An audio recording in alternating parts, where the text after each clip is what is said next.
학교마다 다릅니다. 학교 이제 뭐 영어는 학교뿐만 아니라 이제 초등은 약간 뭔가 학교 자율에 많이 맡겨지는 영역들이 있고 또 동네마다 다르기도 하고요. 근데 그냥 제가 제너럴하게 말씀을 드리면 일단 1번은 영어가 아니라 우리말 책을 아주 많이 읽어둔다. 이거를 제가 꼭 강조를 드리고 싶어요. 우리말 책을. 제가 다른 뭐 이렇게 라방에서 한번 얘기했고 세미나 가서도 많이 얘기하는데 제가 가르쳤던 친구 중에 이제 5학년 친구가 있었어요. 5학년인데 파닉스를 안 했어요. 영어의 알파벳은 알지만 읽을 줄 몰라요. 하나도. 그러니까 더 같은 거는 사이트 워드화해서 약간 외워서 통문자로 읽는 건 있지만 읽는 원리를 모르고 영어책을 못 읽어요. 근데 이 친구가 엄청난 책벌레였어요. 여자친구가. 이 친구를 파닉스를 가르치고 뭐 수수는 그렇습니다. 친구를 맡았으면 특히 5학년이면 파닉스를 안 할 수가 없어요. 파닉스를 가르치고 이제 파닉스 리더스랑 일반 리더스랑 이렇게 차근차근 수업을 해봤죠. 그랬더니 그래서 이제 파닉스를 모르니까 막 어린애들하고도 같이 수업하고 그랬어요. 근데 정말 기계적으로 읽을 줄 아는 동시에 문장을 이해하는, 물론 스펠링도 틀리고 말도 잘은 못해요. 근데 문장을 이해함과 동시에 이걸 소화하는 능력이 너무 정말 엄청난, 소름이 막 훅 발전하는 걸 제가 봤어요. 그래서 그냥 학법 공부뿐만 아니라 언어를 함에 있어서 우리가 영어가 너무 중요하지만 꼭 우리말 책을 잘 읽혀주고 읽는 게 또 습관이 되게. 그래서 우리말 책을 많이 읽어주는 거. 근데 또 요건 생각하셔야 돼요.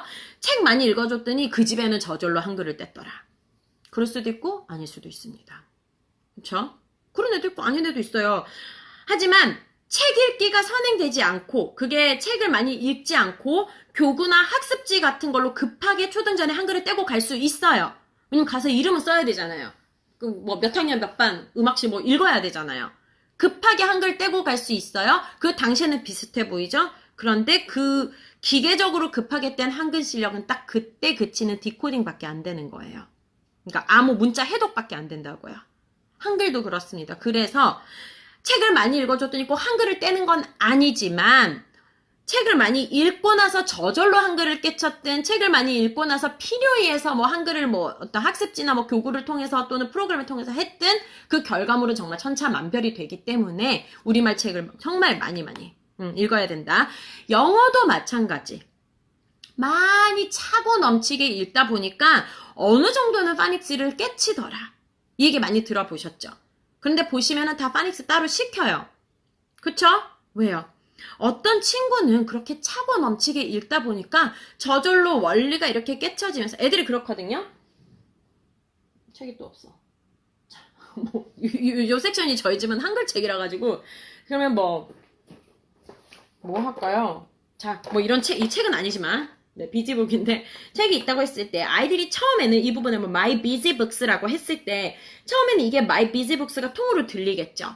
근데 많이 하다 보면 My Busy Books가 따로따로 이제 들리고 또 막 짚어가면서 엄마랑 읽거나 음원을 보면서 이렇게 하다 보면 요 하나가 my고 요게 busy고 요게 books구나 떨어져요. 조금 있으면 my구나 busy, 약간 첫 소리가 books, 이거 첫 소리 똑같네 이런 식으로 첫 소리를 또 인식하게 돼요. 그러면서 자연스럽게 뭔가 규칙까지는 몰라도 비슷한 걸 대조해가면서 읽는 스킬이 생기는 친구도 있어요. 그런 친구들. 그리고 영어 노출이 많이 됐거나 약간 또 수학적인 친구들이 파닉스 또 잘해요. 남자친구 중에 파닉스 금방 떼는 친구들 있거든요.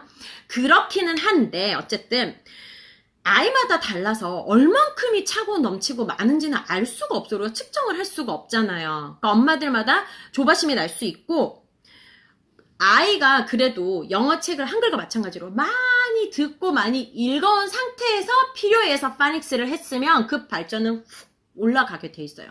근데 그거 아니고 첫 시작을 파닉스로 시작해서 파닉스만 해서 바로 리더스만 읽고 이렇게 쭉쭉쭉 컴프레hen션 하면서 지나가는 아이는 처음에는 디코딩이 돼서 읽기가 되는 것 같지만 진짜 리딩으로 가는 데는 험난한 여정이 될 수 있다는 겁니다.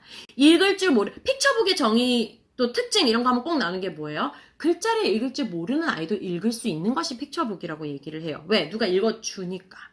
그래서 어릴 때부터 누가 읽어주는 소리, 뭐 음원, 엄마랑 같이 읽고 그림도 많이 보고 책을 많이 봐온, 내가 소리내서 읽지 않더라도 영어를 많이 봐오고 들어온 아이들은 필요해서 나중에 파닉스를 배우더라도 정말 말 그대로 훑으면 알게 되는 경지가 될 수 있다는 거예요. 설사 저절로 알지 못하더라도. 자, 그래서 초등 입학 전에는 우리말 책을 일단 많이 읽어둡니다. 자, 그 다음에 책을 조금 읽었다. 습관이 좀 됐다. 이런 전제하에 파닉스를 간단히 훑으면 좋아요. 자, 훑으면 좋아요. 막 엄청 체계적으로 활동이 많이 있는 막 워크지 많이 보태는 파닉스 책은 하지 않더라도 그냥 뭐 인강을 돌려보던지 아니면은 그냥 명시적으로 그냥 파닉스 리더스 말고요. 명시적으로 되어 있는 책 같은 거 하루에 하나씩 그냥 틀리든 맞든 한 번씩 풀어보는 활동 요 정도로 파닉스의 어느 정도는 왜냐면은 저도 이제 그 초등 교과서 가지고 강의 제작하는 거 리비스에서도 했었는데 은근슬쩍 다 나와요.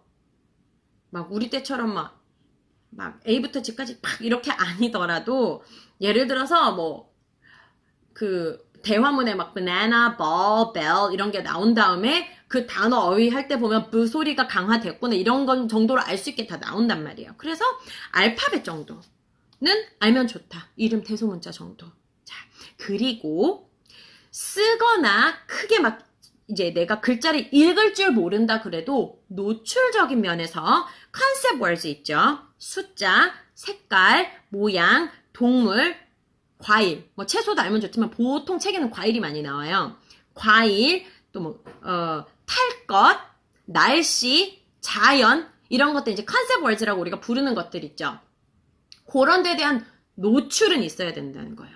내 애가 red나 yellow를 쓰지는 못하고 글자 봤을 때 그렇지만 빨강색 red라고 했을 때 이게 빨강이구나는 아는 정도의 노출은 있는 게 좋다는 거예요. 자, 그래서 컨셉 월드 그 다음에 사물 우리 주변에서 볼 수 있는 거 있죠. 의복 옷까지 있죠. 모자, 장갑 어쩌고 그 다음에 음식류들 간단한 음식 주스라든지 밀크라든지 피자, 팬케이크 머핀, 케이크, 쿠키 이런 거 맨날 나오죠. 그 다음에 장난감류 테디베어, 토이카, 톱, 팽이 이런 것들. 그 다음에 식기류 fork, knife, spoon, chopsticks 이런 것들. 그 다음에 가구 집에 있는 소파라든지 테이블.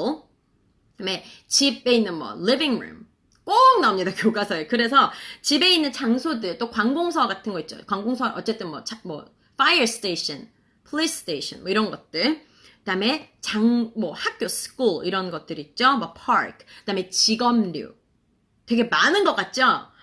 그 다음에 일상적인 동작. 잔다, 먹는다, 마신다, 달린다, 걷는다, 수영한다, 난다, 쓴다, 그린다, 이런 거 되게 일상 동작이죠? 그 다음에 약간의 형용사도 하면 더 좋죠. 크다, 작다든지, 춥다든지. 자, 이러면 선생님 다 알아야 되는 거 아닙니까? 근데 이게 뭐냐면요.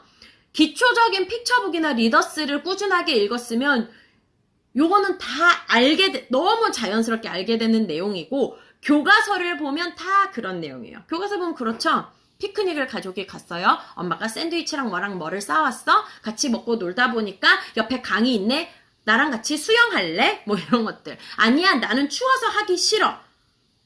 다 지금 제가 말씀드린 카테고리 안에서 문장 형식만 바꿔서 이루어지는 거예요. 아시죠? 어떤 언어의 기초학습자는 가장 중시해야 될 것이 어휘인 게 맞거든요. 근데 어휘를 그러면 쓰고 외우냐? 아니요. 자연스럽게 책이나 영상물 같은 거 보면서 노출이 되면 된다는 거예요. 자, 요거. 컨셉 월즈라든지 주변의 사물 명사라든지 그다음에 일상적인 동작인 거 그다음에 약간의 형용사는 필수는 아니지만 big, small, old, new 이런 거 꼭 나오거든요. 교과서 지금 1학년 있으신 분들은 펼쳐보세요. 1학년 특히 1, 2, 3까지도 교과서 펼쳐보시면 요 카테고리 안에서 문장만 what is, this is, how do you 이런 식으로 그 패턴만 바꿔서 이 단어로 다 이루어지는 문장들이에요. 그렇다면 이거를 또 뽑아서 외우느냐 My first picture dictionary 외우느냐? 아니에요. 책을 통해서 꾸준히 읽다 보면 저희 애들 5살, 6살이잖아요. 아직 직업군에 관한 책은 안 읽었어요. 저희가 거의. 그래서 직업은 잘 모르는데 지금 컨셉 월즈라고 제가 말씀드린 수, 색깔, 모양, 동물, 과일, 탈 것? 날씨? 이 정도는 알아요. 말하면 무슨 말인지 알아요. 요런 상태가 되어 있어야 학교 가서 교과서나 이제 1, 2학년 방과 안 하지만 어쨌든 그런 프로그램 같은 거를 해봤을 때 너무 백지 상태가 아닐 수 있다는 거예요. 현실적으로 그렇다는 말씀을 제가 드리는 겁니다. 자, 그래서 이런 부분은 기초적인 책 읽기, 꾸준한 책 읽기랑 집에서 영상을 허용하신다면은 하루에 뭐 15분 너무 짧다. 재밌는 건 30분은 봐야 되니까 뭐 30분 1시간 정도의 꾸준한 영상 노출로 충분히 학교 가기 전에 습득이 가능하다라는 거. 그쵸? 그다음에 영상물을 허용한다면 초등학교 가서 학과가 뭐 학원도 다니고 뭐 많이 하잖아요. 숙제도 생기고 바빠지더라도 꾸준한 시청 습관은 유지해 주시는 게 좋아요. 갈수록 아이들이 특히나 읽게 되면은 어머니들이 뭐 흘려듣기나 집중 듣기 시키면서 막 영상물 보고 이런 건 시간 아깝고 괜히 TV 보는 것 같고 그래서 안 시키시는데요. 어릴 때부터 해온 친구들이라면 자기가 거부하지 않는 이상은 영어 영상물도 꾸준히 계속 보게 시켜주시는 것이 좋고요. 평소에 우리말 책이나 영어 책 또는 영상 시청을 할 때 자유롭게 대화를 조금 나누세요. 물론 저도 밥 준비할 때 애들 틀어놓고 시키고 밥 준비하지만 하도 같이 많이 봐서 제가 내용을 대충 알아요. 그러면 눈은 안 봐도 한 번씩 문제 던져요. 얘가 뭘로, 저 요새 바바파파 많이 보거든요. 바바브라보가 뭘로 변했어? 아니 이게 무슨 소리야? 요 정도 한번 던져주시면 애가 그냥 이렇게 보지 않고 약간 대화를 할 수 있어요. 그래서 책 보실 때도 뭐 픽처북 보면서 대화하는 건 제가 꾸준히 가이드 드리니까요. 한글책 볼 때도 중간중간 얘기를 조금 많이 나눠주시는 것이 어떤 대화를 나누는지는 다음에 제가 또 모교 라방 할 때 꾸준히 얘기 드릴 거고요. 또 하나 아이와의 관계 형성에 신경을 정말 많이 쓰셔야 됩니다. 꼭 지금 많은 정보들이 많이 오가고 있어요. 지금 여기 네. 그래서 어떤 방식도 엄빠와 아이와의 대화나 유대감이 없으면 종국에는 삐걱거리게 되어 있어요. 애가 몸을 베베 꼬면서 엄마가 시키는 걸 막 억지로 하고 있는 게 습관 형성에 당연히 뭐 매일매일 하는 습관을 우리가 어떤 엄격한 틀 안에서 적용시켜준다, 몸에 베게 해준다 이런 의도로 볼 수도 있겠지만 그런 베베 꼬는 것도 엄마와 사이가 좋을 때는 그 베베 꼬고 막 억지로 하는 것들이 끝나고 나서 보상이 되고 괜찮아지고 그때 힘들지만 그래 나중에는 괜찮았어. 종국에 그렇게 될 수 있지만 엄마 아빠의 사이가 되게 안 좋고 평소에 막 되게 막 화가 막 오가고 막 그런 사이에서 이걸 억지로 시키게 되면 그건 정말로 말 그대로 억지로 시키게 되는 거고 몸은 있지만 마음은 없는 상태가 될 거예요.